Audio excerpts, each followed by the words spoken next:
विनंती की आपल्या कर्तव्याला चुकू नका। मशाल हे चिन्ह 2 नंबरची निशाणी, 2 नंबरच्या नावावर महेश सावंत आहेत आणि निशाणी आहे मशाल। मशालवर आपलं शिक्कामोर्तब करा आणि विजयी करा।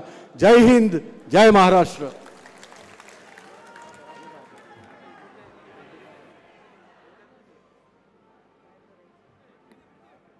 यानंतर हिंदू हृदय सम्राट शिवसेना प्रमुख माननीय बाळासाहेब ठाकरे यांच्याबरोबर कार्य करणारे, त्यांच्या खांद्याला खांदा लावून शिवसेना हे नाव मोठे करणारे स्वर्गीय काका कुलकर्णी यांना पुष्पहार अर्पण करतायत।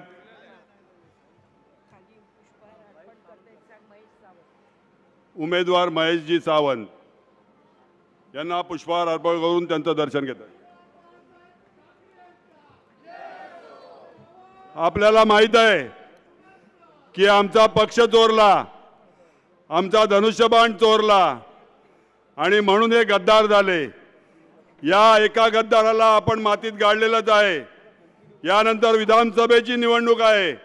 या इथल्या विद्यमान आमदाराला आपण येत्या 20 तारखेला मातीत गाडणार आहोत। बांधवांनो भगिनींनो, सन्माननीय मुख्यमंत्री, त्यावेळेचे मुख्यमंत्री उद्धव साहेब, कोरोना काळातील परिस्थिती आपल्याला माहित आहे।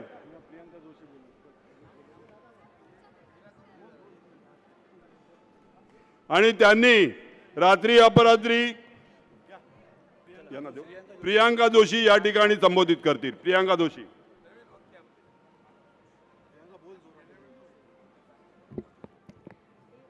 खरं तर प्रोटोकॉलनुसार बोलणं चुकीचं आहे, पण तरी संधी दिली त्याबद्दल मनपूर्वक आभार मानते। हे राज्य निष्ठावंतांचे आहे। कैलासाच्या माथी जरी शिवशंकर विराजले, बघ माझ्या जिजाऊच्या पोटी शिवराय गरजले। ताप मारता येथे उधळली तलवारीची पाती, येथेच जुळली आम्हा मराठी मनाची नाती। स्वराज्याचा पुरावा देतोय माझा एक एक कडा, येथेच सांडला धडा शत्रूच्या रक्ताचा सडा। एवढाच्या आक्रमणाची याद आहे अजूनही ताजी, गमिणीच्या उरावर नाचले माझे निष्ठावंत तानाजी अणबाजी। कसं सांगू लेका उर माझा फुटत आहे, कसं सांगू लेका उर माझा फुटत आहे। रायगड आणि प्रतापगड मी तिळतिळ तुटत आहे। अफजल खानाचा गद्दारांचा वाढता बुरुज काळीज माझं फाटत आहे। सांग ओरडून हा महाराष्ट्र फक्त निष्ठावंतांचाच आहे। महाराष्ट्राचा आराध्य दैवत आहे तुळजाभवानी, मराठी मनाचा स्वाभिमान राजे शिवछत्रपती महाराज।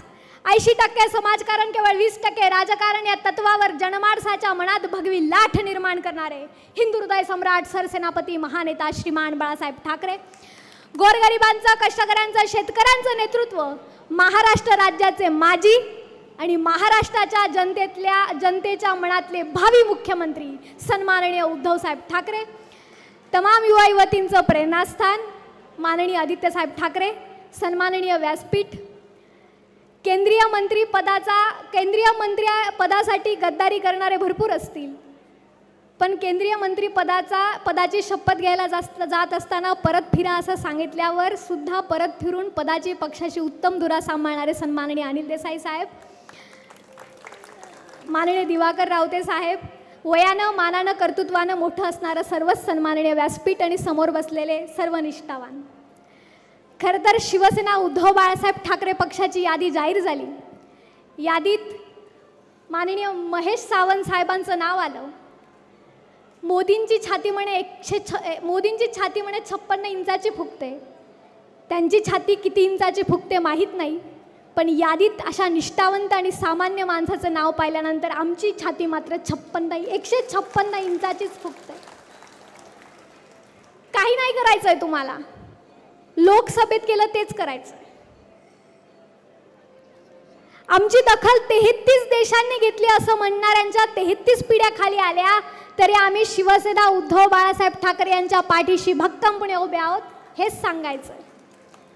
खरं तर मला अजूनही आठवतं, अनिल देसाई साहेब आपली सभा इथे झाली होती, सन्माननीय उद्धव साहेबांची सभा इथे झाली होती। मला असं वाटतं खांडके बिल्डिंग आपल्यासाठी अत्यंत लकी आहे।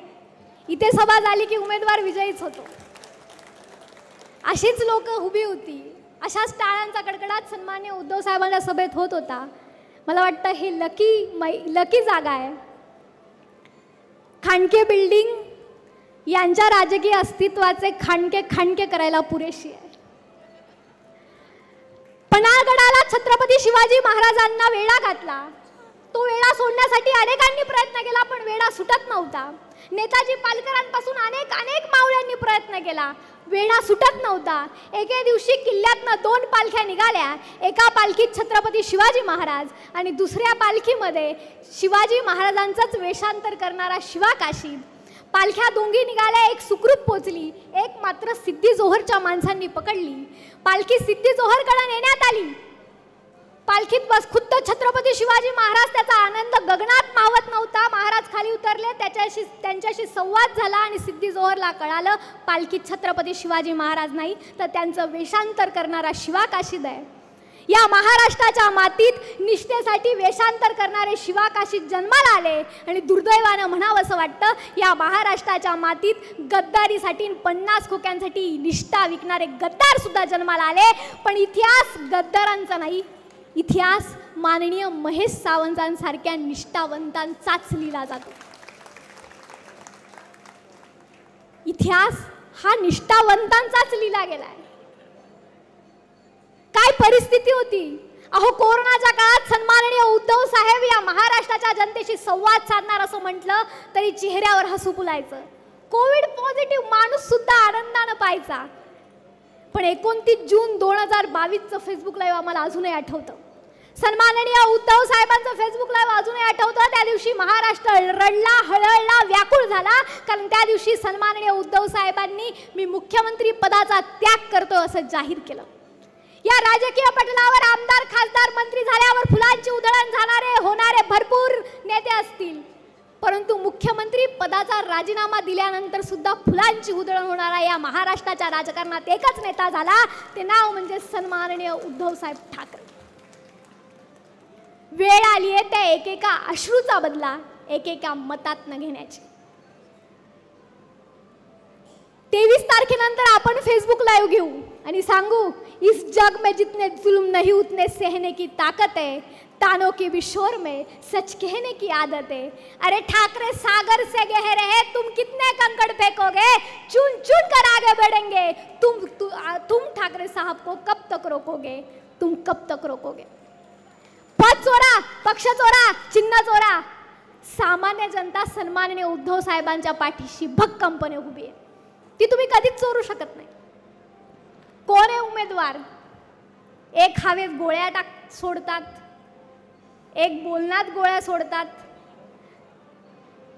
आमचा उमेदवार वास्तववादी काम करणारा आहे. आमचा उमेदवार वास्तववादी जनतेचं काम करणारा उमेदवार आहे. एकाला न रावत म्हटलं काय नेमकं काम काय समोरच्या उमेदवाराचं, ते म्हटले प्रत्येक गल्लीमध्ये घर आहे म्हणे त्यांचं. प्रत्येक गल्लीत तुमचं प्रत्येक गल्लीत घर आहे. प्रत्येक गल्लीतल्या घराघरामध्ये महेश सावंतांच्या कर्तृत्वाचं नाव आहे. तुमच्या उमेदवारात आणि आमच्या उमेदवारात जमीन आसमानाचा फरक. अहो तुमच्या कर्तृत्वात आणि आमच्या कर्तृत्वात जमीन आसमानाचा फरक आहे.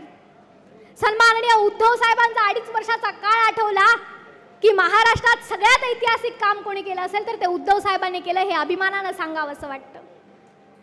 WHO पासून तर न्यायालयापर्यंत सगळ्यांनी भरभरून कौतुक केलं. अनाथांची माय असणाऱ्या सिंधुताई सपकाळ म्हटल्या उद्धवा हा संपूर्ण महाराष्ट्र तुझ्या खांद्यावर आहे. कोरोनाच्या काळात हा महाराष्ट्र सन्माननीय उद्धव साहेबांच्या खांद्यावर होता, पण गद्दारांच्या राज्यामध्ये दुसऱ्या राज्यांच्या खांद्यावर बंदुका ठेवून आमच्या राज्यातले उद्योग पळवले जात आहेत. तुमच्या नेतृत्वात आणि आमच्या नेतृत्वात फरक आहे. कोकणात छत्रपती शिवाजी महाराजांचा पुतळा कोसळला. पुतळा कोसळला आणि नंतर कळालं महायुतीच्या सरकारनं पुतळ्यात सुद्धा भ्रष्टाचार केलाय. काय परिस्थिती आहे. छत्रपती शिवाजी महाराजांच्या पुतळ्यात देखील भ्रष्टाचार करतात. या शिवतीर्थावर मी उद्धव बाळासाहेब ठाकरे मुख्यमंत्री पदाची शपथ घेतो. हे शब्द दुमदुमतात आणि पहिलाच निर्णय किल्ले रायगडाच्या संवर्धनासाठी 20 कोटीचा निधी सन्माननीय उद्धव साहेबांकडे दिला जातो. तुमच्या नेतृत्वात आणि आमच्या नेतृत्वात फरक आहे. मुख्यमंत्री म्हणतात तासी 45 किलोमीटरचं वारं होतं. त्या दिवशी किती किलोमीटरचं वारं होतं माहीत नाही, परंतु माहीममध्ये असणारं मशालीच्या वाऱ्यानं तुमचं राजकीय अस्तित्व मात्र नक्की कोसळेल. ही काळ्या दगडावरची पांढरी रेष आहे. कारण जनता शिवसेना उद्धव बाळासाहेब ठाकरे यांच्या पाठीशी भक्कमपणे उभी आहे. नंबर पण 2 दिलाय. विजयाची निशाणी आपल्याला मिळालीच आहे. 23 तारखेला फक्त विजय साजरा करायचा आहे. नंबर 2 असला तरी मला असं वाटतं महाराष्ट्रात सगळ्यात जास्त लीडनं आपण माननीय महेश सावंत साहेबांना निवडून दिलं पाहिजे. हा मनाशी निर्धार केला पाहिजे. दिवाळी दिव्यांच्या प्रकाशात साजरी केली, पण तमाम बंधू भगिनींना मी विनंती करेन, निवडणूक मात्र मशालीच्या प्रकाशातच साजरी करा. यांची जाहिरात दर अर्ध्या मिनिटाला जाहिरात आहे, प्रत्येक अर्ध्या मिनिटाला जाहिरात आहे. तुम्ही जितक्या जाहिराती करतात ना, तितक्या सन्माननीय उद्धव साहेबांनी निर्णय जाहीर केलेत. तुम्ही जाहिराती करतात, आमचे उद्धव साहेब निर्णय जाहीर करतात. हा फरक आहे. दिसतोय ना फरक, दिसतोय ना फरक.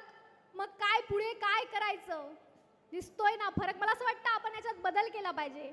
खरं तर माझा उल्लेख गेला की मी सांगितलं पद काय, तर मी म्हटलं स्टार प्रचारक. मला आठवतं स्टार प्रचारकांची यादी आली, वडिलांना म्हटली 24 लोकांची स्टार प्रचारकांची यादी आली आहे, त्यात मोठे मोठे लोकांचं नाव आहे. मी शेतकऱ्याची सामान्य मुलगी आहे, माझं नाव का घेतलं असेल. वडील म्हटले ते एकनाथ शिंदे म्हटलेत ना विधानसभेमध्ये, माझा एक आमदार पडला तरी गावाकडे शेती करायला जाईल. बहुतेक त्यांना शेती करायला शिकवायलाच माझी कदाचित निवड झाली आहे. आणि त्यांचा तो बहुमान, पहिला बहुमान आपण माहीम विधानसभेतनं देऊयात आणि माननीय महेश सावंत साहेबांना प्रचंड बहुमतानं विजयी करूयात. येत्या 20 तारखेला 2 नंबरचं बटन दाबून माननीय महेश सावंत साहेबांना प्रचंड बहुमतानं विजयी करा, हीच विनंती करते आणि थांबते. जय हिंद, जय महाराष्ट्र. माननीय आदित्य साहेबांचं आगमन झालंय.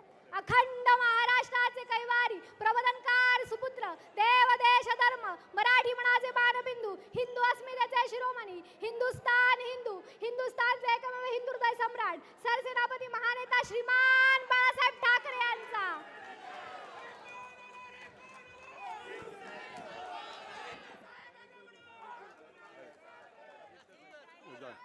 यानंतर आदित्य साहेब आपल्याला संबोधित करतील.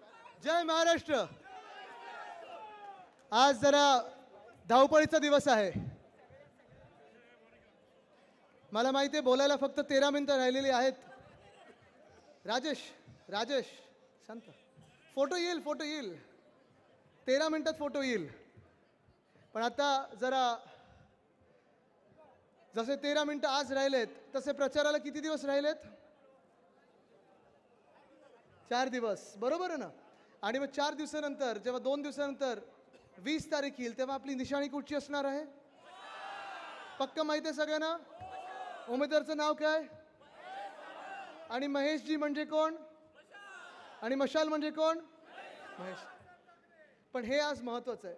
आज ही निवडणूक आणि खास करून ही माहीममधली निवडणूक. प्रेसचे कॅमेरे मला जास्ती दिसत आहेत. कदाचित त्यांच्या मनात असेल मी कोणाच्या विरुद्ध बोलणार आहे का, काय बोलणार आहे, टीका करणार आहे. ते जसे आपल्यावर खालची पातळीची टीका करतात तसं मी कधीही करणार नाही, कारण मी माझी मर्यादा पाळणार, माझ्या घरातले संस्कार पाळणार. भले ते उद्धव साहेबांवर कितीही काही 20 वर्ष बोलत आले असतील. आपला पक्ष जेव्हा फोडला, जेव्हा वंदनीय हिंदू सम्राट बाळासाहेब ठाकरेंना दुःख दिलं, पक्ष फोडला, तेव्हापासून उद्धव साहेबांवर जी टीका केली, आपल्याला पाडण्याचं सगळीकडे काम करण्याचा प्रयत्न केला, तसं मी कधीही बोलणार नाही, कारण माझ्या घरातले जे संस्कार आहेत ते मी पाळणार आणि माझ्या मर्यादेचं पालन करणार. पण ही निवडणूक कुठेही कुटुंबाची निवडणूक नाही आहे आणि हे तुम्ही खास करून लक्षात घेतलं पाहिजे. आज उमेदवार अनेक असतील, पण ह्या मतदारसंघामध्ये 3 महत्त्वाचे उमेदवार असे आपण समजतो. त्याच्यातून 3घांमधून जिंकून येणारे उमेदवार माझ्या बाजूला उभे आहेत. आणि मला माहिती आहे आपण मशालीवर मतदान करणार आहात सगळेच. ह्या मतदारसंघातले जसं मुंबईमध्ये, जसं महाराष्ट्रामध्ये मशालीवर मतदान करणार आहात. तिथे प्रत्येक व्यक्तीच्या मनात मशाल पेटलेली आहे. ही मशाल काही बदल्याची मशाल नाही आहे. ही मशाल जाळपोळ करणारी मशाल नाही आहे. पण ही मशाल आज ह्या महाराष्ट्रात जो अंधार पसरलेला आहे तो अंधार दूर करण्यासाठी आपण ठिणगी जी पहिली पेटवली होती त्याची आज मशाल झालेली आहे. हीच मशाल माझ्या आजोबांनी म्हणजे शिवसेना प्रमुखांनी म्हणजेच वंदनीय हिंदू सम्राट बाळासाहेब ठाकरेंनी 80च्या दशकात घेतलेली मशाल होती. आणि हीच मशाल आहे जी प्रत्येक घरातली चूल पेटवणार आहे. ती ही मशाल आहे. ही निवडणूक फक्त काही हे विरुद्ध ते विरुद्ध ते अशी नाही आहे. आज आपण पाहतोय या महाराष्ट्रामध्ये असेल, ह्या मुंबईत असेल, आपल्याला साधारणपणे दोन पर्याय उभे आहेत. एक तो पर्याय आहे जो भाजपसोबत आहे, जो महायुतीसोबत आहे, जो महाझुटीसोबत आहे. त्याच्यात भाजप आहे, त्याच्यात एकनाथ शिंदेंची फुटलेली गँग आहे, त्याच्यात एक गद्दार इकडचे पण आहेत, आणि मग राष्ट्रवादी काँग्रेसची फुटलेली ती आहे. एक अजून पक्ष आहे ज्यांनी देवेंद्र फडणवीसांना पाठिंबा दिला होता, पण आज देवेंद्र फडणवीसच बोलले आमच्यामध्ये यांना स्थान नाही आहे. माहिती आहे ना कुठचं? बिनशर्ट नाही काय, बिनशर्त, शर्ट काढून नाही. पण त्यांना हे कळत नाही की आज दुर्दैवाने, मी जसं वैयक्तिक टीका करणार नाही पण मनसेवर बोलणार आहे, खास करून बोलायला लागणार. आज त्यांनी बोलायला भाग पाडलेला आहे, कारण मनसे असा एक पक्ष झालेला आहे. कदाचित आपल्याला आधी वाटत असेल की मनसे म्हणजे मराठी माणसासाठी लढणारा पक्ष, मनसे म्हणजे स्थानिक भूमिपुत्रांसाठी लढणारा पक्ष. पण दुर्दैवाने अशी परिस्थिती झालेली आहे की आज महाराष्ट्रामध्ये मनसेची ओळख एकच आहे, गुजरातच्या भूमिपुत्रांसाठी लढणारा मनसे अशा पक्षाची ओळख झालेली आहे. आणि ह्याचं कारण एकच सांगतो, उद्या पाहिजे तर त्यांना कुठेही विचारा तुम्ही, अडवून रस्त्यात विचारा, कारण रस्त्यात चालतात ते, आपण काही चालत नाही, आपण पोहोच जातो रस्त्यातून असं वाटतं. विचारा नक्की की ज्या मोदी साहेबांना लोकसभेमध्ये मनसेनी बिनशर्त पाठिंबा दिला होता, हेच ते मोदी साहेब आहेत ज्यांनी वंदनीय हिंदुराष्ट्र सम्राट बाळासाहेब ठाकरेंची शिवसेना पक्षाला फोडण्याचा पाप केलेला आहे. ज्या मोदी साहेबांना त्यांनी पाठिंबा बिनशर्त दिला होता, हेच ते मोदी साहेब आहेत ज्यांच्या भाजपाने उद्धव बाळासाहेब ठाकरे ह्या व्यक्तीला मुख्यमंत्री पदावरनं उतरायला भाग पाडलं. हेच ते मोदी साहेब आहेत ज्यांना बिनशर्त पाठिंबा मनसेने दिला होता. आपलं सरकार पाडल्यानंतर, इथे 40 चोराला पळवल्यानंतर ह्याच महाराष्ट्रातून वेदांता फॉक्सकॉन 2.25 लाख कोटीची गुंतवणूक नेली होती गुजरातला. हेच ते मोदी साहेब आहेत ज्यांना बिनशर्त पाठिंबा ज्यांना दिला मनसेनी. त्याच मोदी साहेबांनी परवाकडेच वडोदऱ्यामध्ये रोड शो काढला. का तर इकडून महाराष्ट्रातून उचलून एअरबस टाटाचा प्रकल्प बघा कसा आणला गुजरातमध्ये, म्हणजे मनसेचा पाठिंबा या गुजरातला जाणाऱ्या रोजगाराला आहे. हेच ते मोदी साहेब आहेत ज्यांना मनसेने बिनशर्त पाठिंबा दिला होता. हीच ती भाजप आहे ज्यांनी बल्क ड्रग पार्क असेल, मेडिकल डिव्हाइस पार्क असेल, सोलार एनर्जी इक्विपमेंट पार्क असेल, आर्थिक केंद्र असेल, अनेक गोष्टी ह्या मुंबईतून असेल, महाराष्ट्रातून असेल, नेल्या गुजरातला. काय मनसेचा ह्या सगळ्या इथून गुजरातला नेण्यासाठी पाठिंबा आहे? जवळपास गेल्या 2 वर्षामध्ये 5 लाख तरुण तरुणींचे रोजगार, नोकऱ्यांच्या संध्या उचलल्यात ह्या भाजपानी आणि नेल्या गुजरातमध्ये, उचलल्यात मोदी साहेबांनी नेल्या गुजरातमध्ये. मनसेनी जो मोदी साहेबांना बिनशर्त पाठिंबा दिला होता तो तिकडच्या गुजरातच्या भूमिपुत्रांच्या न्याय हक्कांसाठी होता. उद्या तुम्ही त्यांना विचारलं पाहिजे की ज्या फडणवीस साहेबांना तुम्ही बिनशर्त पाठिंबा दिलेला आहे, ह्याच देवेंद्र फडणवीसांनी आपल्या एकनाथ शिंदेना फोडण्याचं काम केलं, आपल्या पक्षाला फोडण्याचं काम केलं, उद्धव साहेबांना दुःख देण्याचं काम केलं. पण त्याहूनही पलीकडे जर आज या महाराष्ट्रामध्ये कायदा सुव्यवस्थेची परिस्थिती एवढी बेकार झाली आहे की पोलिसांवर पुण्यामध्ये हमले होतात, महिलांवर जसं पाहतो आपण बदलापूरमध्ये अत्याचार झाला तर 10 दिवस FIR घेत नाहीत. ह्याच एकनाथ शिंदेंनी आणि ह्याच देवेंद्र फडणवीसांनी जरांगे पाटील साहेबांवर लाठीचार्जची ऑर्डर दिली होती. याच एकनाथ शिंदेंनी आणि फडणवीस साहेबांनी वारकऱ्यांवर लाठीचार्जची ऑर्डर दिली होती. दुर्दैवाने आज मनसेनी त्याच फडणवीस साहेबांना पाठिंबा दिला आहे. आज आपण पाहिलं पाहिजे की ही लढाई जी आहे आपण महाराष्ट्र म्हणून लढत आलो. या गेल्या 2 वर्षामध्ये आपण जी लढाई लढलेलो आहोत, शिवसेना उद्धव बाळासाहेब ठाकरे पक्ष म्हणून असेल, राष्ट्रवादी काँग्रेस शरदचंद्र पवार आपल्या सोबत आहेत, काँग्रेस असेल, पण आपण जे महाविकास आघाडी म्हणून लढत आलो ते आपल्या महाराष्ट्राच्या न्याय हक्कासाठी लढत आलो. मी देखील जो नडलेलो आहे या केंद्र सरकारला सगळे वार अंगावर घेऊन, ते एकाच कारणासाठी, माझ्या इकडच्या तरुण भूमिपुत्रांचे जे तुम्ही न्याय हक्क गुजरातला दिलेले आहेत, हे दुःख आहे मला आणि म्हणून मी लढत आहे. मी काही उगाच चला कुठच्या तरी पार्टीने माझ्याबरोबर सेटलमेंट केली म्हणून मी लढत नाहीये. पण कोविडच्या काळात कुठेही नाही, कोविडच्या नंतर कुठेही नाही, ह्या सगळ्या आंदोलनामध्ये कुठेही नाही, महाराष्ट्रातून सगळं काही चाललेलं गुजरातला तेव्हा कुठेही नाही. आज उठलेले आहेत 2-3 महिन्या आधी निवडणुकीच्या आणि सगळीकडे प्रचाराला सुरुवात केलेली आहे. मी आज त्या मनसेला विचारत आहे, गेल्या 5 वर्षात तुम्ही गल्लीबोळात दिसलात का नाहीत? जसं आज तुम्ही आमच्या विरुद्ध प्रचार करत आहात, एका निष्ठावंत शिवसैनिकाला पाडण्याचा प्रयत्न करत आहात, तुम्ही त्यावेळी का दिसला नाही? जेव्हा माझा महाराष्ट्र या कोविडशी लढत होता, संकटकाळी महाराष्ट्र लढत होता, तेव्हा जातपात धर्म न पाहता आपल्याला जर वाचवलं कोणी असेल तर त्या व्यक्तीचं नाव उद्धव बाळासाहेब ठाकरे आहे.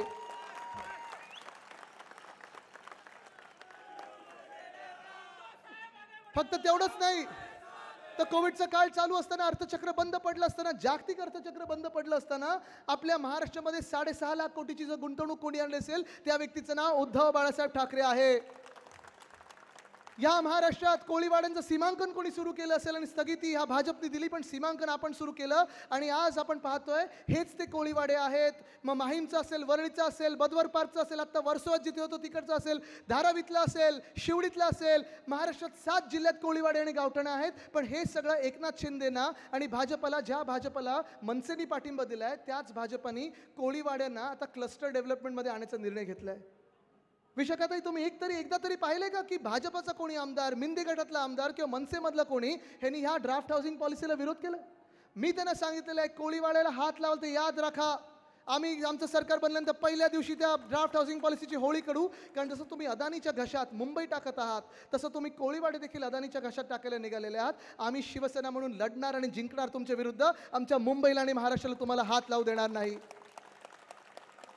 ही लढाई काय फक्त शिवसेना पक्षाच्या अस्तित्वाची नाही आहे, ना आमच्या ठाकरे परिवाराच्या अस्तित्वाची, ना राष्ट्रवादी काँग्रेसच्या अस्तित्वाची आहे. ही लढाई आपला महाराष्ट्र म्हणून ओळखलं जाणार की भाजपामुळे, मनसेमुळे आणि एकनाथ शिंदेंच्या चिंदी चोरांमुळे अदानी राष्ट्र होणार की गुजराष्ट्र होणार, ही ती लढाई आहे. राहिली गोष्ट मिंदेंच्या गद्दारांची, मला वाटतं मागच्याच वेळी आपली दुसरीकडे सभा चालली होती तेव्हा विशाखाताईंनी सांगितलंच गद्दाराचे कुठे कुठे प्रॉपर्टी आहेत. कुठे 5,000 रुपये जाऊन मागतात, कुठे 10,000 रुपये जाऊन मागतात. मी त्यांना एकदाच सांगितलं आणि मी माझ्या शब्दाला पक्का आहे, बाकी काही नाही. चला माझा पक्ष फोडलात, तुम्ही तिथे चोरी करून पळालात, खोके खाल्ले असतील, धोके खाल्ले असतील, मला काही, मी आता ते बघायला पण तयार नाहीये.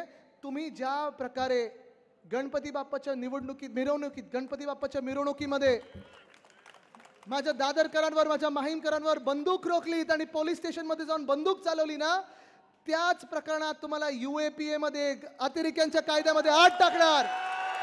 यांगर दाखवा आम्हाला, हिम्मत जर दाखवायची ना तुमची तर गुंड बनून दाखवू नका. तुम्हाला हिम्मत दाखवायची असेल जा तिथे बॉर्डरवर दाखवा तुमची हिम्मत, तिथे चालणार नाही. पण तुमचेच तुम्ही जी हिम्मत दाखवतात ना, प्रधानमंत्री महोदय स्वतः जाऊन तिथे पाकिस्तानमध्ये नवाज शरीफला मिठी मारून येतात, तिथे नवाज शरीफला तुमची जाऊन हिम्मत दाखवा जो आमच्या हिंदुस्थानवर अतिरेकी हमले करतो. पण माझ्या इथे माहीमकरांवर गल्ली गल्लीत जातात, दुकानदाराकडे पैसे मागतात, बिल्डिंगांमध्ये तुमची इन्व्हेस्टमेंट आहे, फ्लॅट घेतात, झोपडपट्टी पुनर्विकास स्कीममध्ये तुमच्याकडे सगळ्या चाव्या ठेवतात. तुम्हाला आत्ताच इशारा देतोय, 23 तारखेला आमचं सरकार बनतंय, 24 तारखेवर तुमच्यावर UAPA ची केस टाकणार म्हणजे टाकणार. गणपती बाप्पाच्या मिरवणुकीत आमच्यावर बंदूक चालवण्याचा प्रयत्न करता, पोलीस बालांवर बंदूक चालवण्याचा प्रयत्न करता. जसं तुम्ही सगळी मुंबई फुकटे अदानीला देत आहात ते आम्ही पहिल्या दिवशी रद्द करणार. ह्या मुंबईमध्ये आवाज चालणार तर माझ्या मुंबईकरांचाच चालणार. आणि ह्या मुंबईमध्ये मी 2 मिनिटात सांगतो, कारण 2 मिनिटं राहिले आहेत पण 2 दिवस पण राहिलेले आहेत. ह्या मुंबईत मी सांगतोय, पोलीस सर्व्हिस क्वार्टर्स आणि रिटायर्ड पोलीसवाल्यांना मोफत घरं देण्याचं काम आपली शिवसेना उद्धव बाळासाहेब ठाकरे करणार. जसं आपण महिलांसाठी बस पास मोफत देणार, BSTचा 1,500 रुपयाचे 3,000 रुपये करणार, 6 सिलेंडर मोफत देणार आहे, तसं मोफत घरांवर अधिकार आपल्या इकडच्या सरकारी कर्मचाऱ्यांचा आहे. जुनी पेन्शन योजना आपण लागू करणार म्हणजे करणार. आणि तरुण जो बेरोजगार आहे ह्या भाजपमुळे झालेला, त्याला आपण 4,000 रुपये प्रति महिना देणार आहे. महेशजी, मला माहिती आहे मी थोडा उशिरा आलो, कदाचित पुन्हा एकदा उद्या परवाकडे प्रचाराला येईनच, पण आजची ही ताकद बघितल्यानंतर, आजचे हे आशीर्वाद बघितल्यानंतर मला वाटत नाही प्रचाराची गरज आहे. तुम्ही जे करताय बरोबर ना साईनाथ, आपल्या सगळ्या ट्रॅकरमध्ये पण तेच आहे. तुम्ही जे करत आलेले आहात, गेले 5 वर्ष करत आलेले आहात, अनेक वर्ष करत आलेले ह्या जनतेची सेवा तशीच करत राहणं गरजेचं आहे. जिंकल्यानंतर, आमदार झाल्यानंतर देखील असंच लोकी राहून कुठेही बोलबाला न करता घरोघरी नतमस्तक होऊन आपल्याला जनतेची सेवा करायची आहे. येणारं सरकार आपलं आहे, महाविकास आघाडीचं आहे. मत वाया घालू नका. मी तुम्हाला एकच विचारतो, 20 तारखेला आपली निशाणी कुठची? 20 तारखेला आपली निशाणी कुठची? 20 तारखेला महाराष्ट्रातल्या भूमिपुत्रांची निशाणी कुठची? 20 तारखेला इकडच्या महिलांची निशाणी कुठची? 20 तारखेला जे गद्दार गुंड आहेत त्यांच्या विरोधात निशाणी कुठची? 20 तारखेला जी मनसे गुजरातच्या भूमिपुत्रांसारखी लढते त्याच्या विरोधात निशाणी कुठची? 20 तारखेला उद्धव बाळासाहेब ठाकरे ह्या व्यक्तीला निवडून देण्यासाठी निशाणी कुठची? 20 तारखेला महेशजींची निशाणी कुठची? 20 तारखेला तुमची आमची सर्वांची निशाणी कुठची? मशाल मशाल मशाल मशालीवर मतदान करा आणि महाराष्ट्राला विजयी करा. धन्यवाद. जय हिंद, जय महाराष्ट्र, वंदे मातरम.